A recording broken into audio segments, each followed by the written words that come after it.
Stacey. I'm Stacey, and I have a lot of my favorite stuffed animals again joining us for story time. And if you remember this guy here, I introduced him a while back. His name is Merle, and he is really excited to be here today, aren't you, Merle? He's really excited for the story. Now, before we go ahead and start the story, if you want to go ahead and grab a juice box and your favorite stuffed animal, or two, the more the merrier, right? And grown-ups, if you haven't subscribed to the channel yet, go ahead and do that, okay?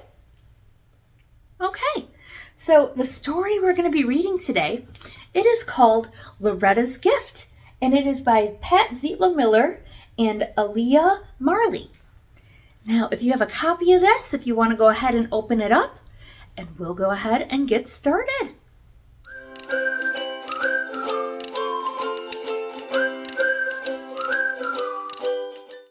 Loretta's Gift, Zietlow Miller and Alea Marley.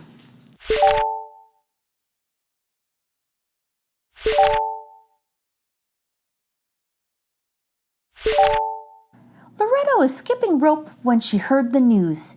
Aunt Esme and Uncle Jax were expecting a baby. There was laughter and tears and hugging and cheers. Babies, said Loretta's mother, are a celebration. Of what? Loretta wondered.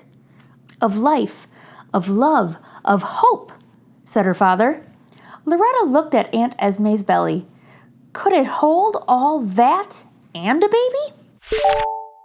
Before long, Loretta's world was buzzing with love. There were, it seemed, lots of ways to celebrate a baby.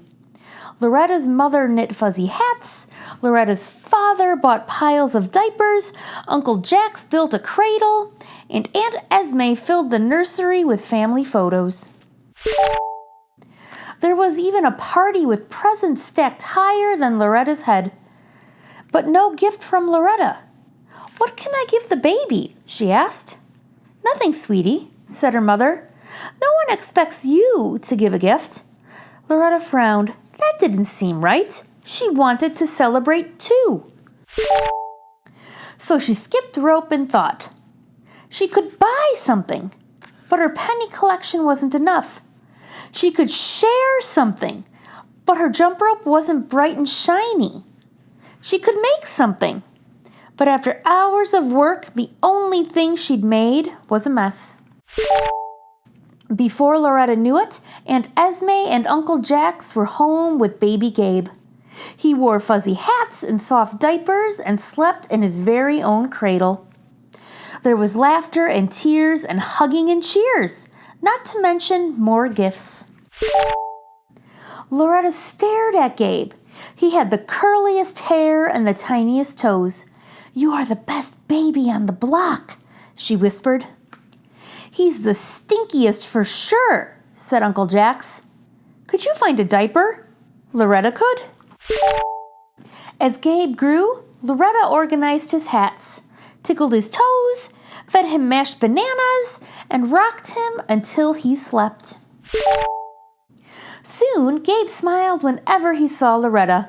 Loretta always smiled back and asked, "Who's the best baby on the block?" But she never stopped searching for the perfect gift. Before Loretta knew it, Gabe's first birthday arrived. Aunt Esme greeted guests. Uncle Jax served cake, and Loretta's parents poured fizzy drinks. Loretta watched everyone laugh, hug, and add presents to the pile. Still, as the pile got taller, Loretta felt smaller and smaller and smaller. Why couldn't she find a gift for Gabe? While everyone celebrated, Gabe pulled himself to his feet and took his first shaky steps.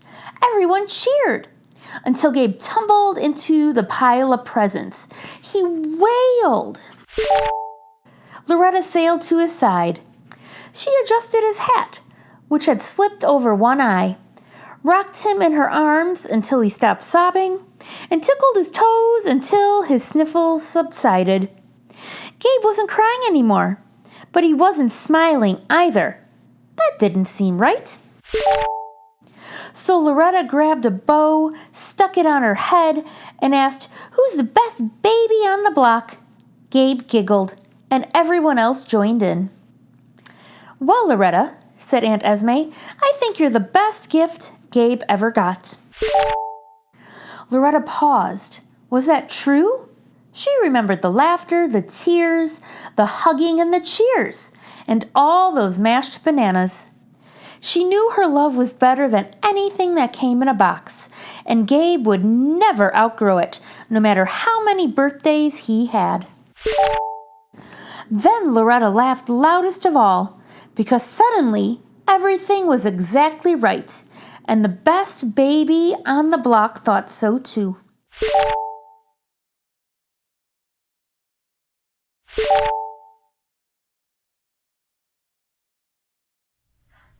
The end.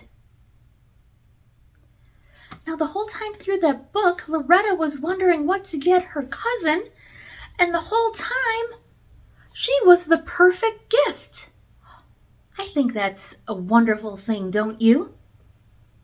Now, if you want to go ahead and grab your very own copy of this book, if you don't have one already, I got links below where you can learn about this author and grab a copy of the book. And until next time, I hope you have a fabulous rest of your day, and I look forward to reading with you again soon. Bye!